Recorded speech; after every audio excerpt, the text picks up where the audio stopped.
Bienvenidas y bienvenidos a este programa especial en donde haremos un repaso por la vida y trayectoria de Martín Alcalá Rubí. Él es ingeniero en telecomunicaciones por la Universidad de la República y pionero en inteligencia artificial. Actualmente es fundador y director de Triolabs y Sapia, empresas líderes en inteligencia artificial en la región, además de inversionista ángel, apoyando a nuevos emprendedores.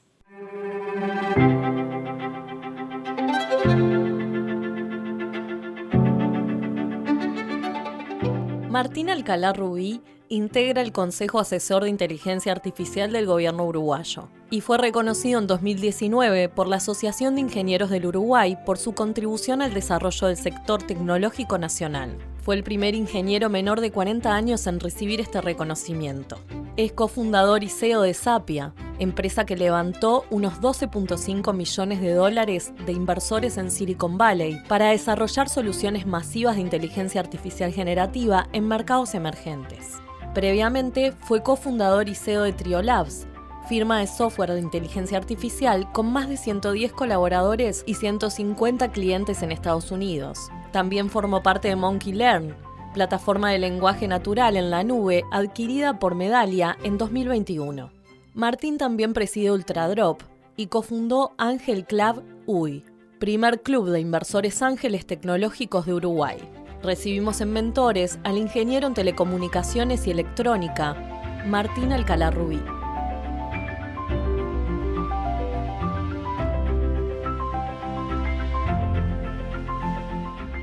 Bueno, ya lo recibimos a Martín. Gracias por acompañarnos. Un gusto que estés por acá. Hola, muchísimas gracias por la invitación. Y ustedes saben que este formato también tiene la participación de estudiantes que tienen la posibilidad también de hacer preguntas al finalizar cada bloque. Así que los recibimos a Matías Ruñón, estudiante de la Facultad de Ingeniería de Lodelar. Gracias por acompañarnos, Matías. También a Franco Suárez, estudiante de Negocios Digitales de la ORT e integrante del Centro de Innovación y Emprendimiento de ORT. Gracias por el tiempo. A Tobías Iroa Otero, ingeniero en computación, gracias por venir. Ana Clara Nobile, ingeniera eléctrica, ambos trabajan en investigación y desarrollo en Ceibal. Además, Ana Clara trabaja en el Instituto de Computación de FIN. Gracias por el tiempo, chicos. Bueno, vamos a comenzar a hablar un poco de tu carrera. Y yo, pensando un poco en esta entrevista, dije, obviamente tenemos que hablar de tecnología, pero sobre todo tenemos que hablar de lo que es emprender. Y me voy a remontar a tus primeros años. Me voy a remontar a un Pato Donald que calcaste y que quisiste vender. Estaba un alma de emprendedor ahí, ¿no? Bien instalado. Y aparentemente sí, que bueno, mirá, me teletransportaste a aquella época. Sí, vos sabés que en mi familia siempre hubo científicos, artistas, y emprendedores, y sí, me acuerdo, estaba en tercera escuela, y bueno, mi padre me enseña a calcar, y yo lo primero que atino es, hago un par de calcos, los llevo al cole, los muestro, y varios chicos me entraron a decir, che, bueno, tan buenos, y digo, ¿querés uno? Hay un negocio acá. Te lo vendo. Entonces nunca me voy a olvidar, me encargaron 16 calcos, nunca me voy a olvidar tampoco porque pasé toda la tarde calcando y quedé con una tortícolis que no podía mover la cabeza. Y al otro día aprendí una lección que muchos años después iba a ser muy importante para mi vida de negocios, que es, de los 16 que me compraron los calcos, solo uno me pagó. O sea que tenés que venderle un mercado que tenga capacidad adquisitiva.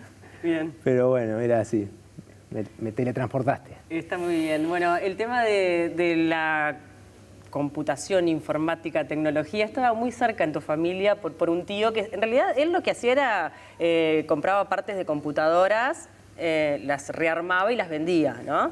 Sí, mi tío Benito toda la vida tuvo un reparto de galletas y bueno, tuvo que retransformarse y siempre fue muy curioso, toda mi familia siempre empezó como a hacer cosas con las manos. Y él comenzó a comprar partes de computadoras, a armarlas y venderlas, y yo siempre iba a la casa y veía eso y me fascinaba, y él me regalaba alguna pieza, alguna cosa. Y ahí se fue alimentando algo como una fascinación súper temprana con la tecnología que me acompaña hasta el día de hoy.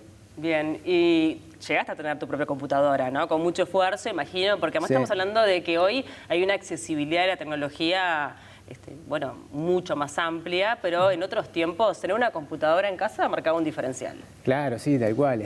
Yo tengo la suerte que entre mis padres y mis abuelos me regalan mi primera computadora a los 8 años y en aquel momento me hace sentirme viejo decir esto, pero había que cargar los juegos con un cassette y tenías que poner comandos y Es que cosas. todo avanzó muy rápido, no es por eso, claro.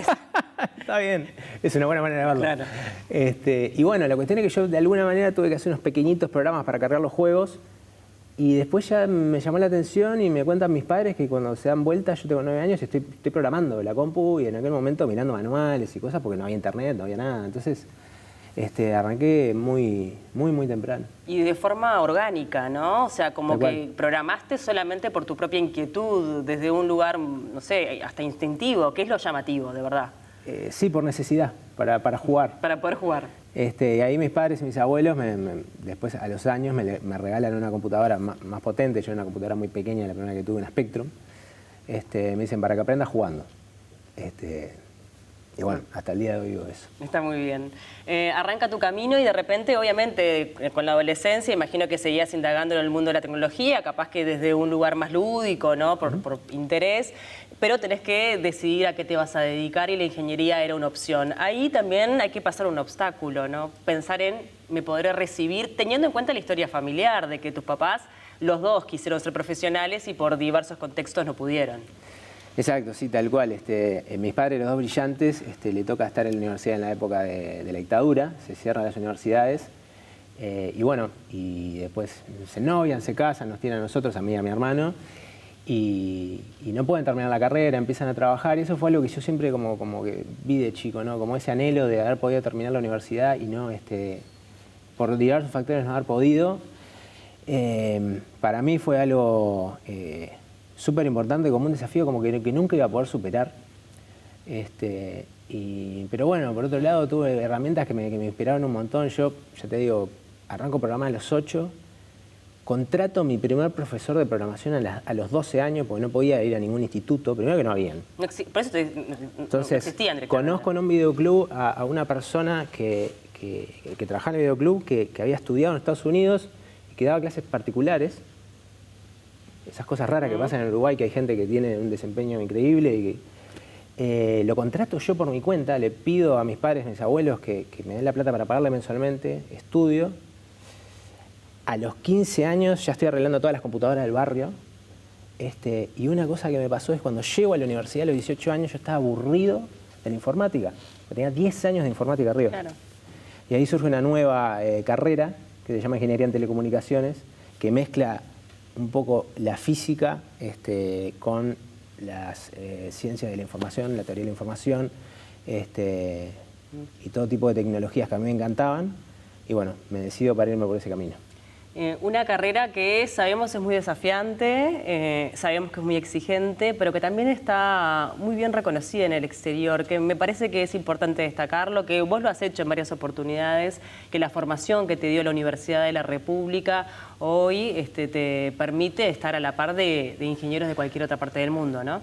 Sí, yo soy gran agradecido de la formación que me ha dado la Universidad de la República. Vengo de una familia que si bien nunca nos faltó nada, las dificultades económicas siempre estaban a la orden del día. Sí. Trabajadores, clase media, como Trabajadores, tantos. clase media y demás. Y yo realmente tal vez no hubiera podido ir a la universidad privada. Mis abuelos tomaron un rol importantísimo, tanto paternos como maternos, para ayudarnos a que con hermanos pudiéramos estudiar. Y realmente lo puedo decir a ciencia cierta que después de haber tenido la oportunidad de viajar por todas partes del mundo, de haber participado, dado conferencias, tenemos un nivel que digamos, es muy bueno, creo que es muy destacable. Bien. Aparecen ahí, obviamente, las primeras posibilidades laborales, ¿no? Empezar a entrar en diferentes rubros. Primero fue con una empresa de seguridad, ¿verdad? ¿Como el primer trabajo formal? ¿O hay previos? Hay previos. Yo hice mi primer emprendimiento de informática a los 18 años. Mi abuela materna me hace un regalo a los 18 años y yo decidí invertirlo todo. No era mucho dinero, pero invertirlo todo. Bueno, pero ahí estaba el espíritu emprendedor, ¿te das cuenta? Y ahí aprendí otra lección brutal, que en el primer negocio me fue mal y me fundo y perdí todo. O Entonces, lo que es el riesgo, que muchas veces dicen charlas de emprendedores, que tomar riesgo, vos tenés que estar consciente de que te puede ir mal, ¿viste? Pero bueno, tenés que hacerlo igual. Entonces eso me marcó mucho porque era lo que tenía, era mi regalo de 18 años y lo perdí todo. A los 20 años lo intento de vuelta, porque a los 20 años yo estaba estudiando Facultad de Ingeniería y fue la huelga universitaria. Por tema de presupuesto y demás. Entonces, cortan las clases, nos quedamos en el intermedio, no me daba la formación a mí para ir a buscar un trabajo, plena crisis del 2000. Entonces me veo nuevamente teniendo que salir a sobrevivir de alguna manera. Entonces con un gran amigo, con Agustín, comenzamos una empresa de informática juntos para arreglar computadoras. Bien.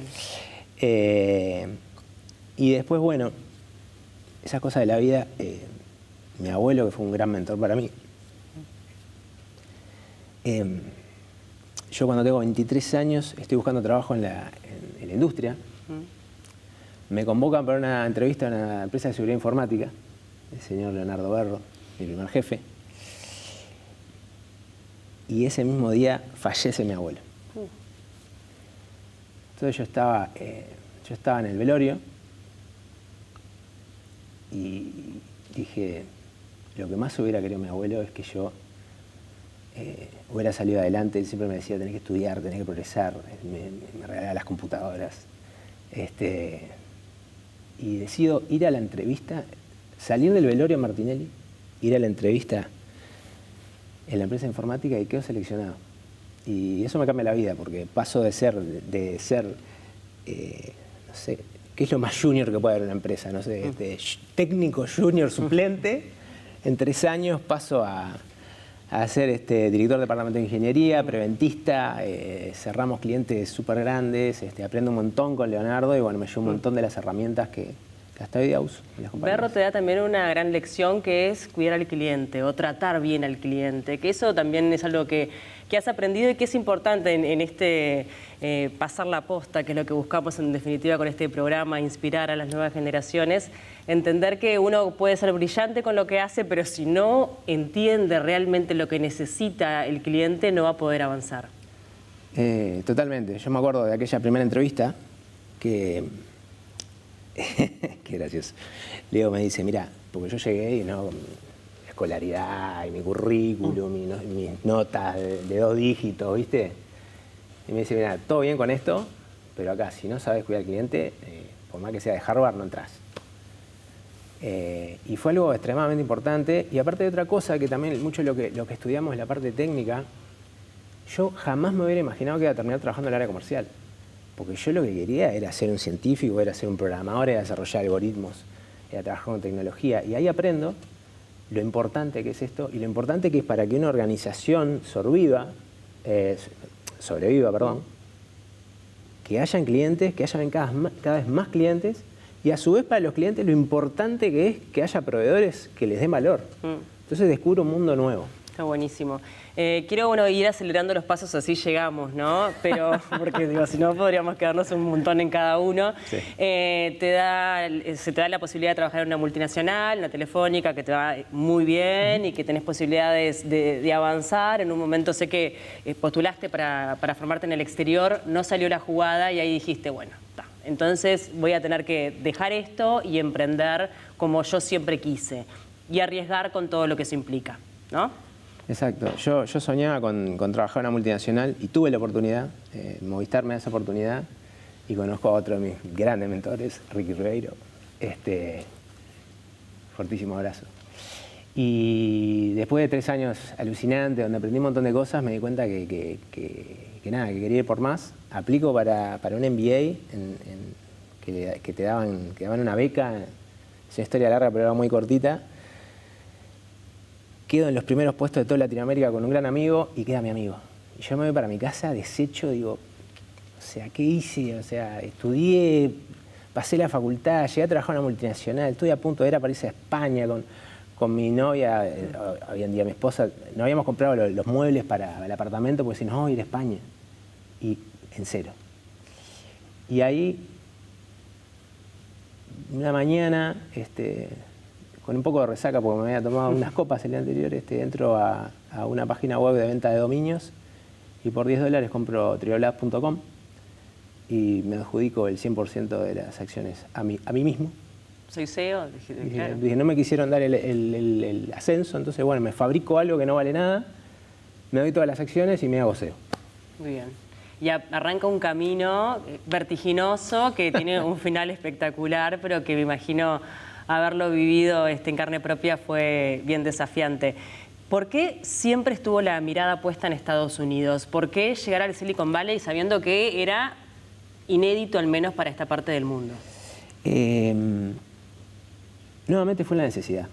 O sea, nosotros tuvimos no te digo la audacia, te digo la locura de comenzar una compañía de inteligencia artificial desde Uruguay en el 2009, estamos hablando de 16 años, entre los tres juntamos plata y teníamos $500. Realmente no cerraba por ningún lado, nos decían, chiquilines, por favor, hagan otra cosa, no pierdan el tiempo.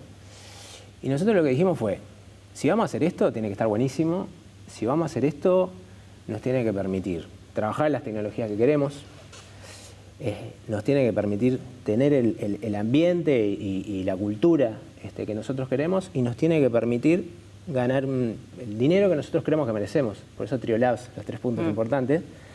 Y en ese momento, si vos mirás el mapa, el único lugar que estaba consumiendo tecnología de día en el mundo era Silicon Valley. Entonces fue un tema que, bueno, le vendemos a esos, fue cómo llegamos. ¿Cómo llegamos? Bueno, ahí de eso vamos a hablar en el siguiente bloque también, de cómo llegan, cómo se desarrollan, los impedimentos que tienen y qué perspectivas tenemos hoy en cuanto a la inteligencia artificial, que también genera mucha incertidumbre. Chicos, antes de la tanda, algo que esté vinculado de repente con la formación, de lo que hemos hablado con Martín, que quieran preguntarle. Capaz que yo una pregunta cortita. ¿Cómo hicieron en 2009 para formarse justamente en temas de IA? Capaz que vos ya tenías conocimiento de tu trabajo previo, también por supuesto que la formación en facultad es muy grande y nos da una base tremenda, pero ¿cuáles fueron los desafíos en ese momento? Y también algún consejo que le puedas dar a estudiantes como nosotros que quieren empezar en este mundo, también sabiendo la sobreinformación que hay hoy en día respecto a inteligencia artificial. Bueno, son varias preguntas en una, pero voy a poco. A ver, que yo haya terminado en inteligencia artificial es una casualidad total. O sea, fue porque que Triolabs, cuando la comenzamos, comienzo a buscar socios y esas cuestiones de la vida me llevan a terminar con Ernesto y Raúl, que son mis socios, y Raúl era una persona que estudiaba en el Belar, que trabajaba en el departamento también de informática y que era un apasionado en NLP, Natural Language Processing. Y bueno, él estaba copado con ese tema y a mí me pareció que yo realmente estaba buscando cualquier tipo de tecnología que fuera lo suficientemente sofisticada y moderna para que la pudiéramos comercializar en Silicon Valley, esa es la verdad. Y dije, che, puede estar bueno esto. Entonces, una casualidad, te digo, que hayamos terminado en eso y fue por el interés de uno de mis socios. La segunda pregunta que me haces es algún consejo que pueda hacer. Mirá, nosotros la verdad que estudiamos ni siquiera de los libros, teníamos que leer los manuales de los sistemas open source, porque no había documentación. Hoy día hay de todo. ¿Cómo he hecho yo? Yo, por ejemplo, nosotros en el 2015, cuando surgió Deep Learning, yo lo que hacía es, me despertaba a las 7 de la mañana y me iba con uno de mis socios actuales de Sapia, Nicolás, que es PhD en Machine Learning de Estados Unidos, y nos juntamos a las 7 de la mañana en Triolabs antes que arrancara la empresa y mirábamos los cursos de Stanford, que los tienen online. ¿Qué les puedo decir? Ustedes hoy tienen todo a su favor. O sea, hoy la manera más rápida de aprender inteligencia artificial es preguntarle a una inteligencia artificial y te va explicando todo. YouTube es un gran amigo. Si pueden y tienen la oportunidad, viajen, ir a conferencias está buenísimo. Y nada, es un momento excelente para aprender. Bien. ¿Alguna pregunta más? Bien, yo tengo una por ahí más que nada orientada al... ¿Cuál es el consejo de oro por ahí de tu parte a la hora de emprender? Yo sé que es un poco básica la pregunta, pero creo que cada emprendedor tiene por ahí su propia receta, digamos, en ese sentido. Entonces, ¿cuál por ahí es la tuya? O si la tenés que resumir en un enunciado, digamos, para yo mismo poder transmitir lo mismo en lo que es mi trabajo a los distintos emprendedores. Está buena la pregunta. Yo yo considero que los emprendedores somos sobrevivientes. O sea, no es que hemos atravesado lo que... Es como que fuimos sobreviviendo de momento hasta lo que nos fue tocando. Si yo te tuviera que decir una cosa, Steve Jobs la dice de una manera muy elegante, yo la viví de una manera distinta. Steve Jobs dice, keep showing to the party, seguí adelante. Yo tenía un cartel que hasta el día de hoy está en Triolabs, que es un cartel que dice never give up, que es muy gracioso porque no sé si lo conocen el meme, que es como es un pájaro que se está comiendo a una rana y la rana saca los brazos por el costado del pico y lo está ahorcando al pájaro. Es tipo never give up. Entonces es eso, ¿viste? Seguir adelante es y todo el esfuerzo que vos le puedas poner y un poco de suerte es lo que te diría. Bien. ¿Alguna pregunta más por ahora? Sí, por ahora. Más que nada te quería preguntar por qué desafíos que surgieron en 2009 en un contexto donde ni se hablaba de inteligencia artificial como hoy en día, que es moneda corriente. Las empresas que más cotizan son empresas ya dedicadas a la inteligencia artificial, empresas vendedoras de tarjetas, etc.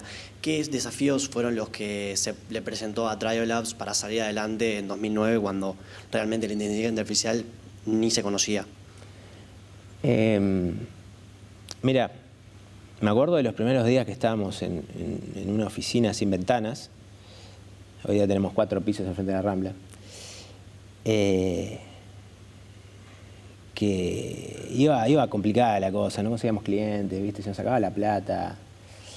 Y con uno de mis socios, Ernesto, agarramos un papel y dijimos, che, ¿por qué estamos haciendo esto? ¿Viste? O sea, que vamos a escribir algunas cosas. Entonces, che, ¿qué queremos? Yo lo primero que puse es, queremos ser el Google de Latinoamérica. ¿Viste? Entonces, al final del día, cuando te metes en emprendimientos realmente de innovación fuerte, vos te imaginás cosas, ¿viste? O sea, decís, vos te imaginás que en el futuro va a pasar algo. ¿Ah? En este caso, lo que nos imaginamos nosotros es que en unos años, no sabíamos cuánto, inteligencia artificial iba a ser una tecnología muy, muy usada. Y vos trabajás en ese aspecto. Decís, me imagino que la inteligencia artificial se va a usar y trabajo. Hay veces que llegás al futuro y se da esa conexión y tenés suerte, y hay veces que no, que nos ha pasado en otras empresas. Entonces, fue una mezcla de eso y otra cosa que para mí es muy, muy, muy importante, que es hacer algo que realmente nos fascinaba. O sea, los trabajos de esa época eran más que nada administrativos, era muy difícil conseguir un trabajo de programación, si hacías un trabajo de programación generalmente no era desafiante. Entonces dijimos, bueno, vamos a juntar todo, lo metemos en un paquete, giramos un poco y vamos a tratar de que pase. Muy bien. Bueno, tenemos que hacer la primera tanda. Vamos a hablar obviamente de cómo es que va escalando tu empresa, también con muchas dificultades, eso de la osadía tan importante para poder emprender y desarrollarse, y también sobre el presente, ¿no? Porque lo que está ocurriendo con la inteligencia artificial es absolutamente disruptivo. Probablemente cambie la forma en cómo vivimos, ya lo está haciendo, pero estimo que se va a acrecentar, tú me lo dirás. Y bueno, sobre todo eso me parece que es interesante también ahondar en esta charla.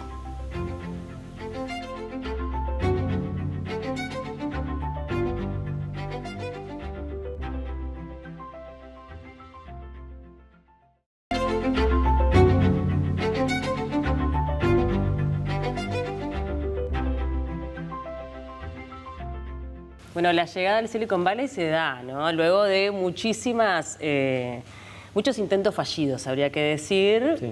Mucha persistencia, obsesión tal vez. Tal cual, tal cual.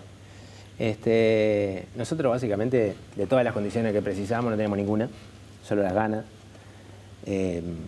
Recuerdo cuando empezamos que me decían, Martín, vos para abrir un mercado nuevo tenés que tener al menos $200.000. Nosotros habíamos arrancado con 500 y lo primero que compramos fue un pizarrón, así que nos quedan 430.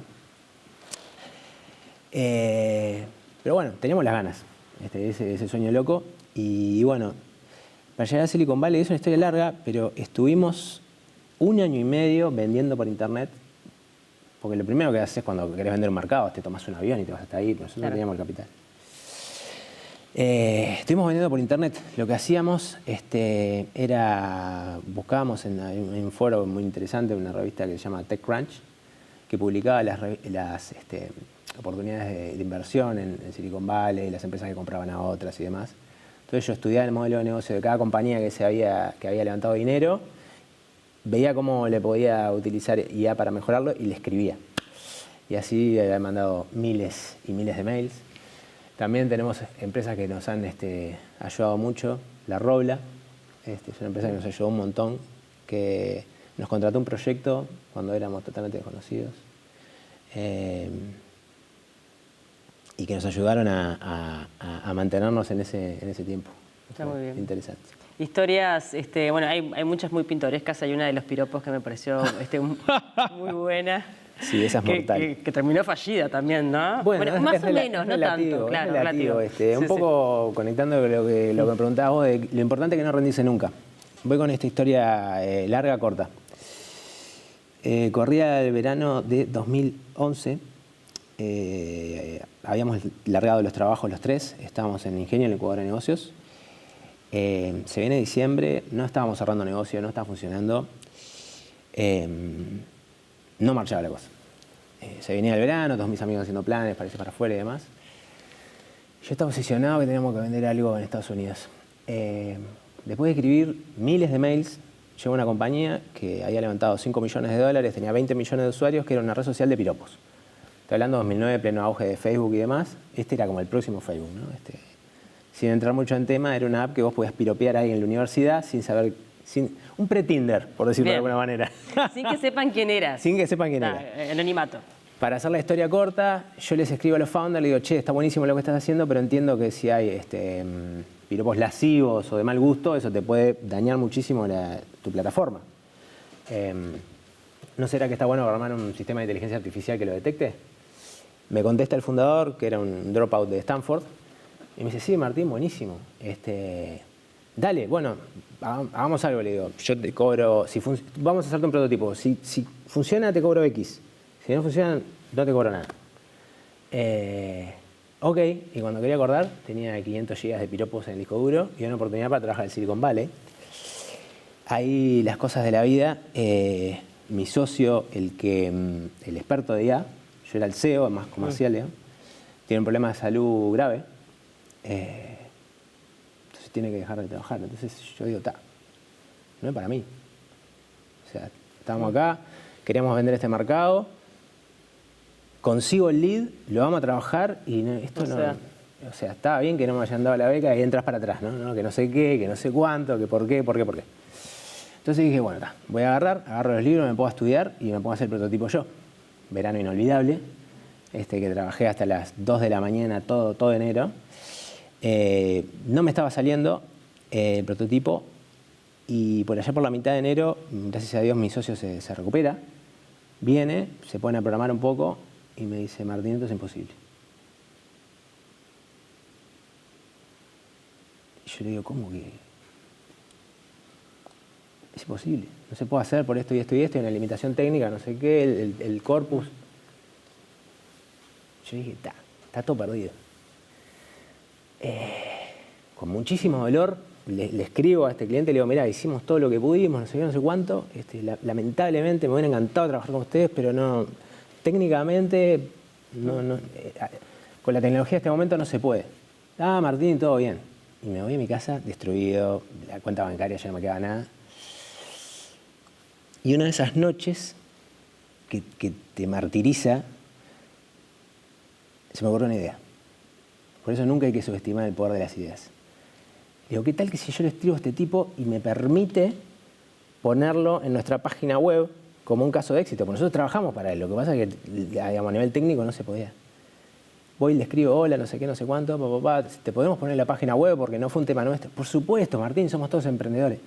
Pongo en la página web el logo, teníamos una hot company de Silicon Valley en la página web y el próximo negocio con el Bay Area lo saquemos en 3 días. Tremendo. El próximo negocio, que es una compañía que se llama Telesocial, todavía cada vez que voy al Bay Area, cada vez que voy al CEO de esa compañía lo invito a almorzar. Impresionante. Bueno, y después obviamente es una historia de muchísimo éxito, de crecimiento, de expansión, que está en Triolabs, también está en Sapia, que es otra empresa que también estás desarrollando, que ya te voy a preguntar, pero quiero hablar un poco de inteligencia artificial, quiero hablar de lo que estamos viviendo. Te escuché decir en una entrevista que no es comparable a nada y que si hay algo que puede llegar a acercarse un poco es bueno, la llegada de la electricidad a nuestra vida. Pero esto es superior aún, ¿no? Sí, estamos en un momento que, a ver, nosotros es como una película que la empezamos a ver hace 15 años, ¿no? Como que decís, va a venir, va a venir, va a venir, va a venir, y ahora aparentemente está viniendo. Es un momento altamente especulativo, es decir, hay personas que están muy, muy vinculadas a la industria y que son, por decirte, Sam Altman o por decirte Eric Schmidt, que incluso entre ellos tienen opiniones desconexas. Mi opinión es que para mí probablemente es la disrupción tecnológica más grande de la historia humana. Para mí la producción de tecnología a costo eficiente va a cambiar todas las industrias. Para mí tienen el potencial de hacer muchísimo bien, tienen el potencial de tener salud más barata, de generación de alimentos, seguridad, acceso a la información. También tienen potencial de hacer cosas no tan buenas. Pero yo creo que va a ser algo, como decimos los que estamos en el tema, estamos cerca de la singularidad. O sea, y cerca estoy hablando de los próximos 3 a 5 años. Sí, eso te voy a preguntar, ¿en qué tiempo va a cambiar nuestra forma de vivir? Porque un poco ese es el planteo, ¿no? Claro, y una de lo que nos dicen los inversores, y cada vez que voy al Bay Area, y Bay Area y Silicon Valley es más o menos lo mismo. Lo que te dicen es siempre lo mismo. La diferencia que tiene esta revolución con otras es la velocidad de cambio. Se inventa la energía eléctrica, 50 años cableando, o más. Esto ya está, la autopista creada, y también hay un pariente directo del AI que es robotics, ¿no? Que se está desarrollando en paralelo. Robotics viene un poquito más atrás, pero digo, viene muy avanzado también. Entonces, yo creo que va a ser una revolución muy, muy importante y soy muy optimista para países como el nuestro. ¿Optimista en qué sentido? ¿Qué oportunidades podemos llegar a tener? Bueno, Uruguay es un país que tiene más del 98% de la matriz de energía eléctrica renovable. El primer cuello de botella que tiene este tipo de tecnologías es consumo de energía eléctrica. Tenemos fibra óptica en todo el país. Prácticamente es como si estuviéramos en un barrio de Miami, porque tenemos un cable de fibra óptica que sale de Montevideo, pasa por Florianópolis y llega a Miami. Yo siempre cuento muy gracioso que la primera vez que voy a Silicon Valley, decía, debo tener mal la computadora porque me anda muy mal internet. O sea, en Montevideo hay mucho mejor internet que en San Francisco, mucho mejor. Creo que somos un país que no puede hacer desarrollo extensivo industrial, porque somos pequeños, pero sí intensivo. Tenemos universidades públicas, también tenemos privadas que son excelentes. Yo creo que, digamos, salvando las diferencias con magnitudes de países como Estados Unidos o China, creo que le podemos sacar muy, muy buen provecho a esta oportunidad. Yendo como a lo más cotidiano, ¿no? Pensando en quien está del otro lado, pensar en autos autónomos, pensar en una medicina que permita una longevidad mucho mayor a la que tenemos al día de hoy, ¿ya es prácticamente un hecho? Bueno, se está trabajando en eso. Muchas veces los avances más significativos tecnológicos no tienen toda la prensa que merecen. El CEO de DeepMind, que es la compañía de research de Google, ganó el premio Nobel por su trabajo con AlphaFold, que es predecir el folding de proteínas. Eso para mí va a tener un impacto impresionante en biotecnología, conectando con el tema de prevención de enfermedades que tú me decías. No es en vano que Einstein decía que el siglo XXI va a ser el siglo de la biotecnología. Yo creo que eso va a traer mucha prosperidad. Y creo que va a traer también cosas buenas en áreas inesperadas. Por ejemplo, algo que para mí uno de los proyectos que más espero y que me parece muy interesante es el psicólogo de AI. En Estados Unidos, la mayor causa de muerte no es el cáncer, no es el cigarrillo, no son los accidentes de tránsito, es el loneliness. Y bueno, hay un montón de gente que no tiene acceso a salud o a psicólogo o a recursos de salud mental. Y son cosas que hoy día ya estamos casi ahí. Entonces, de vuelta, va a haber un montón de oportunidades de prosperidad. También hay cosas que va a haber que tener cuidado. Me quiero también quedar con eso, ¿no? Con los riesgos. Sí. Muchísimas oportunidades, también muchísimos riesgos. Se hablaba de la inteligencia artificial aplicada a determinadas fuerzas armadas en países. O sea, de verdad es que también genera como ese susto de la utilización en manos equivocadas. Sí, hay varios vectores de eso. Hoy día, si me dijeras cuál es el proyecto de AI más interesante que hay para hacer, es AI Safety. AI Safety es cómo yo logro que una entidad potencialmente más inteligente que los humanos no actúe en contra de los humanos. No es trivial eso. O sea, hay muy pocos ejemplos en la naturaleza donde un ser menos inteligente es capaz de controlar a un ser más inteligente. El único caso conocido es un bebé y su madre. El bebé controla Sin duda, sí. a la madre siendo la madre, digamos, más inteligente, y eso se da por el gran amor que tiene la madre por el hijo. Entonces, de alguna manera hay que replicar esa circunstancia que si nosotros llegamos a crear máquinas más inteligentes que nosotros, ¿cómo hacemos para que nos respeten, nos cuiden y demás? Y bueno, también está toda la polémica del tema del trabajo, ¿no? Sí, claro. Si automatizamos todo. Por eso para mí un mensaje que para mí es súper central, que siempre doy en todas las charlas, es: yo creo que esta revolución va a requerir un grado de humanidad altísimo. Si nosotros tomamos esta tecnología para solamente aumentar eficiencia, reducir puestos de trabajo, nos vamos a pegar un tiro en el pie. Por otro lado, hay que ser necio y, digamos, no adoptar el aumento de eficiencia, no, para nada, pero hacerlo de manera consciente. Utilicémoslo para servir mejor al cliente, para tener un mejor producto, para tener un mejor servicio, para mejorar la calidad de la gente. Yo creo que ahí vamos a tener un qué decir muy importante, los empresarios van a tener un qué decir muy importante, los estados, y eso no va a depender de los algoritmos, va a depender de las personas. ¿Estamos frente al fin de una era, por decirlo, y el comienzo de otra? Es una buena pregunta. Podría ser. Chicos, ¿tienen preguntas? Sí, yo tenía una, me quedé con una respuesta que diste hoy acerca de cuando arrancaron. Decías, bueno, nosotros veíamos inteligencia artificial y nos jugamos que esto en algún momento iba a explotar, digamos. Entonces mi pregunta es, hoy en día, que esto parece ser que mencionabas recién, que tiene como un ritmo de cambio muy acelerado y demás, ¿cómo eso impacta en su día a día, en su trabajo? ¿Cómo planifican, digamos? ¿Cómo sabes que no te va a salir una tecnología o un descubrimiento nuevo semana a semana, que en lo que estás trabajando hoy en día ya no te lo resuelve otra empresa u otra organización? Está buenísima la pregunta. Es un momento vertiginoso. Ahora voy a charlar un poquito de Sapia, pero en Sapia vivimos eso. Básicamente estamos tratando de tener una voz desde Latinoamérica en lo que es Generative AI para consumidor final, y todas las semanas nos sorprenden. Yo pienso varias cosas. Primero, el coraje es muy importante. También el sentimiento de que se pueden crear cosas nuevas. Creo que también es importante entender qué es lo más relevante en cada negocio y dónde vas a ser menos débil. Ojo que digo menos débil y no más fuerte, para que te ataquen. Pero lo más importante para sobrevivir es a mi entender, es la velocidad de adaptación. Es el único skill que te va a mantener a flote.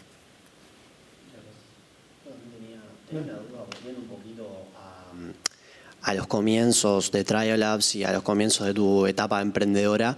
Está muy bueno lo que nos comentaste, tus casos de éxito, pero también te quería preguntar por la otra parte, la parte que por ahí no se ve tanto, la parte que generalmente no preguntan, que es los casos de fracaso, o fracaso quizás aprendizajes que puedas haber sacado de casos que por ahí no fueron tan bien, o empresas que tuviste que desechar, o bueno, nada, ese tipo de casos.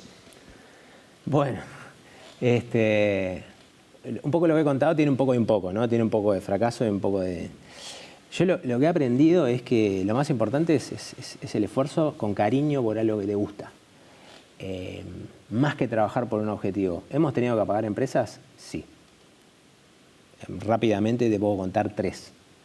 Hemos tenido empresas que hoy día dan trabajo a más de 150 personas, generan puestos de trabajo para mano de obra altamente calificada, son netamente exportadoras. Sí. Entonces, al final del día, lo que importa es que hagas lo que te apasiona, que le des mucha cabida a tu intuición, porque otra cosa que hay que entender, si solamente con las reglas del cerebro vos pudieras armar compañías súper exitosas, todos los MBA harían un Google. Y no pasa. Entonces, hay un momento que la intuición pesa más que todos los desarrollos que puedas hacer. Fijalo en la historia de cualquier emprendedor. Para responderte lo tuyo, sí, nos ha pasado pila de veces, nos hemos fundido. Me mudé a Silicon Valley y a los 3 días se me cae el principal cliente y perdimos el 60% de la facturación. Yo estaba recién casado, venía mi esposa, no tenía dónde quedarme. O sea, hemos pasado 1000. Pero lo importante es que estábamos haciendo algo que creíamos que era importante, que nos gustaba, que nos apasionaba. Entonces, bueno, vos no podés controlar si la empresa la vas a tener que cerrar o va a tener 120 empleados. Solo podés controlar estar haciendo lo que más te gusta, seguir tu instinto y crear valor. Yo tengo una preguntita capaz un poco conectada con la que dijo acá, que es cómo haces para ir, como para diferenciarte de lo que es una solución que puede hacer alguien, cualquiera, con las herramientas como ChatGPT, por ejemplo. ¿Cómo lo ves desde el lado de Sapia, poder diferenciarte? Porque yo puedo hacer perfectamente un bot que de cierta manera replique lo que vos haces. Entonces, ¿cómo te diferenciás en ese sentido para no caer en esa misma brecha? Perfecto. Sapia, capaz me meto un poquito en el tema. Hay que entender varias cosas. Una cosa es el mercado y otra cosa es la dificultad técnica. Nosotros fuimos una compañía que nos metimos en el ojal de la puerta cuando había una oportunidad de crear una compañía de GenAI masiva desde Latinoamérica. Ahora no podés. Haces ese bot, funciona mejor que Sapia, lo tirás al mercado, no llegás a 5 millones de usuarios, muy probablemente.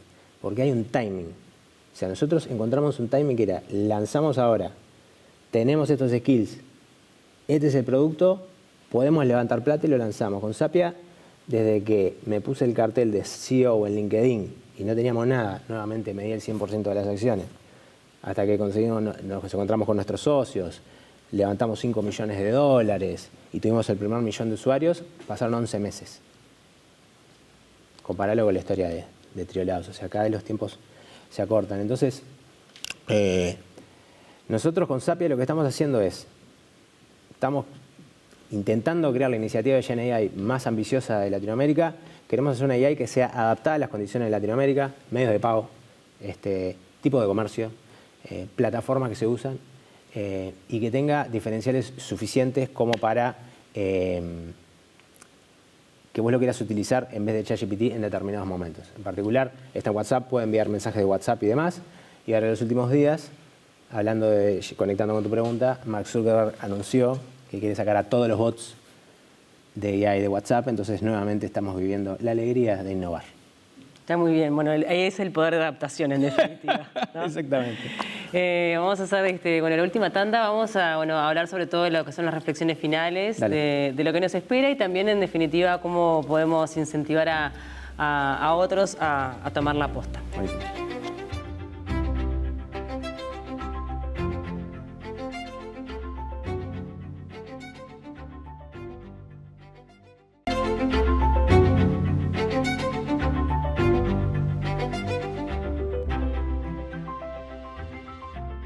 Cuando estábamos por entrar al aire, me dice Martín, hace poco yo estaba ahí, ¿no? Y un poco también me siento desde ese lugar, ¿no? Es raro esto de ser mentor, lo ponemos entre comillas, pero en definitiva de poder contar mi experiencia para que otros también se animen.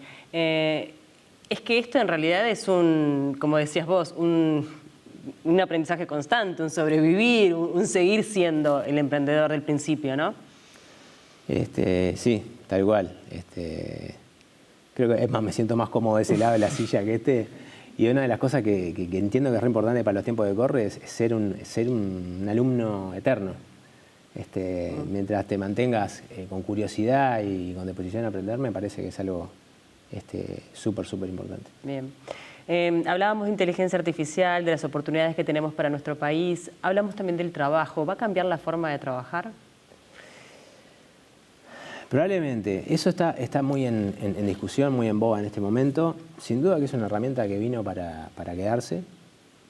Es una herramienta que va a aumentar la productividad en muchos puestos de trabajo. Es una herramienta que va a tender a automatizar primordialmente los trabajos que se hagan con computadora. Por contrario de lo que se pensaba inicialmente, ¿no? Que los blue collar jobs, los profesionales iban a ser los, ¿no? Estudiar que vas a tener trabajo, y parecería que no es tan así. Y bueno, está en pleno debate cómo se va a absorber de manera positiva. Para mí, mi deseo es que Neto sea muy positivo, tiene la capacidad. También desde el punto de vista como empresario y mirando como un mercado este fenómeno, estamos en un momento de que podrá haber miedo, podrá haber lo que fuera, algún sentimientos encontrados con esto, pero toda compañía del planeta sabe y está completamente segura que tiene que adoptar este tipo de tecnologías. Por contrario, cuando arrancamos nosotros en 2015, que teníamos que convencerlos. Por eso nos fuimos a Silicon Valley también, Claro. porque era el único lugar donde no teníamos que convencer a nadie. Entonces eso también genera una grandísima oportunidad. Imagino que ya en tu rol de padre, ¿no? Tenés hijos de 9 y 5, ¿no? 9 y 5, es Marisol. Las mismas edades que los míos. Y siempre uno piensa, ¿no? ¿En qué mundo vivirán? ¿Cómo será? Teniendo enfrente todos estos desafíos, ¿cómo los preparo? Que es nuestro objetivo como padres, preparar a nuestros hijos de la mejor manera para que tengan herramientas para poder defenderse en la vida, más allá de los valores como personas, tener herramientas para poder desarrollarse laboralmente. ¿Qué le dirías? ¿Lo pensás también? Lo pienso, no me siento la persona más calificada para responder eso, pero sí sé algunas cosas. Como decíamos hace un ratito, el interés genuino por el aprendizaje va a ser muy importante. Saber inglés, si bien las computadoras pueden hablar y demás, no sé qué, va a ser muy importante. Los soft skills y el relacionamiento y las habilidades blandas van a ser muy importantes. El esfuerzo va a ser muy importante. Y también, esto es un poco futurismo, pero cuando esto siga avanzando, yo creo que esto nos va a interpelar mucho en lo que es ser un ser humano, ¿no? Ya no sos el único creativo, ya no sos el único que piensa. Entonces, bueno, ¿Cuál es la esencia humana real, no? Claro, nos va a interpelar, pero eso también nos va a hacer volver un poco a la esencia, que entonces ahí como padre, todo el cariño que le pueda dar, el amor y las cosas que solamente te puede dar un humano, viste, de vuelta con mi conocimiento limitado sobre el área, entiendo que es lo mejor que puedo hacer. Pienso también en lo manual, ¿no? Que también eso es netamente humano, independientemente que se puedan llegar a generar robots. El otro día además presentaron un prototipo de un robot que hacía las tareas domésticas. Pero pienso, bueno, en ese diferencial que tenemos, ¿no? Por nuestra propia fisonomía, ¿no? Por la habilidad de los dedos. Sí, de vuelta es un momento muy especulativo. La mano es el elemento biofísico más difícil de emular por un robot por la cantidad de grados de libertad que tiene. Yo, curiosamente, para mi proyecto de fin de carrera hice una mano mecánica. Elon Musk acaba de anunciar la generación 3 de sus robots domésticos. Se viene el próximo mercado multi-trillion dollars. Es el robot doméstico, va a ser el próximo televisor, la próxima lavarropa. Me compro un robot que me ayuda en las cosas de casa. Y hay un meme muy gracioso que dicen siempre, bueno, los robots no pueden hacer cosas delicadas y aparece un robot que te hace el capuchino con el corazón. Entonces, sí, es cierto, es lo más difícil de emular, pero es algo que también En algún momento va a pasar. Que va pasando, y probablemente los desafíos más complejos de eso también los resuelva una máquina. El cómo hacer que se haga una mano más dúctil. Bien, tremendo. Por todos lados, o sea, asusta realmente, ¿no? Independientemente de que uno tiene como esa posición positiva y entiende que va a generar muchísimas oportunidades, que vamos a tener mejor calidad de vida, que vamos a vivir mejor, que vamos a tener más accesibilidad, como decías vos, para la salud mental y física. Pero bueno, también obviamente que es un momento bisagra. Es un momento importante que sí, que genera sensaciones encontradas, pero bueno, es lo que viene y es lo que va a venir y va a haber que absorberlo de una manera positiva. El poder de adaptabilidad, ¿no? Como dijiste bien. Exactamente. Chicos, ¿alguna pregunta más de todo lo que hemos hablado? Bueno, una pregunta también. ¿Considerás que la inteligencia artificial hoy en día es una tendencia, es una moda y que va a tener un techo, o que realmente la inteligencia artificial, hasta que un robot no emule a un humano o sea más inteligente que nosotros, como tú mencionabas antes, ahí recién va a ser el momento donde va a frenar toda esta ola? Mira, como comentabas un rato, es un momento altamente especulativo, gente hiper vinculada e hiper referente en el tema, opina cosas distintas. Hay gente que dice que está underrated, o sea, en realidad se viene más de lo que se dice. Hay gente que dice, no, esto está totalmente overrated, somos personas, somos empresas, al final, ¿qué me va a cambiar la vida? La verdad es que yo estoy un poco más del que está underrated. Si vos mirás los gráficos en lo que es capacidad de cómputo, tiempo de agentes trabajando para resolver problemas. A ver, no hay que olvidarse que tenemos una IA que acaba de ganar una Olimpiada de Matemática.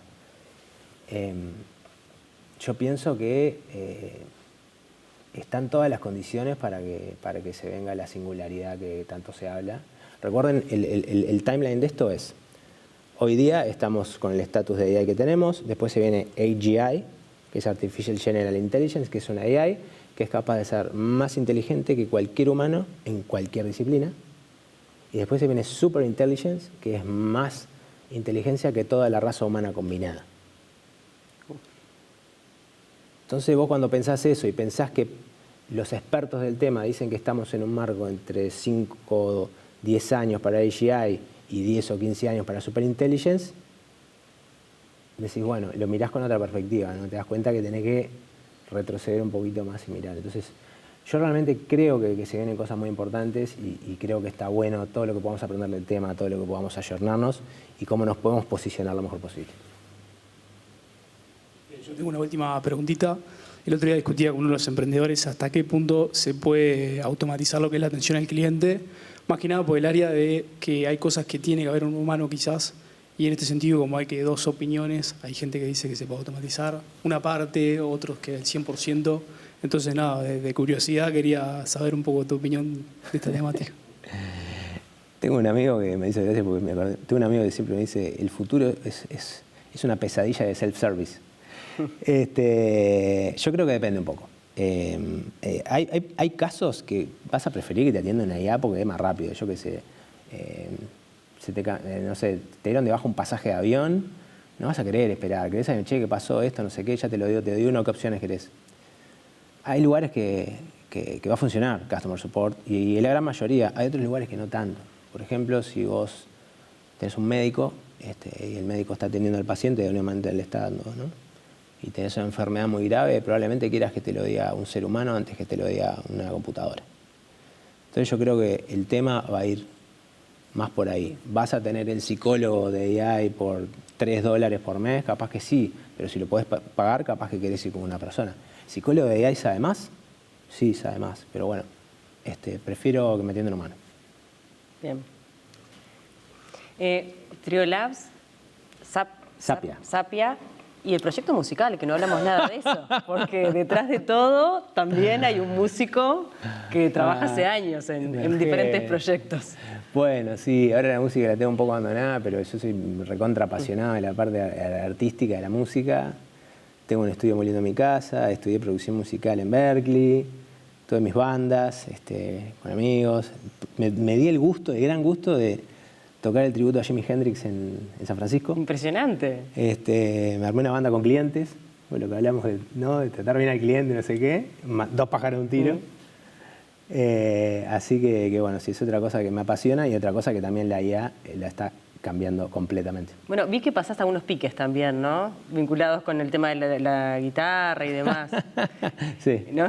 Sí, sí, Como sí. viviendo dos pasiones. Sí, sí, a mí, el tema de docencia a mí me resulta re interesante y está buenísimo. Se llama Content Marketing, lo puedes aplicar a un montón de cosas.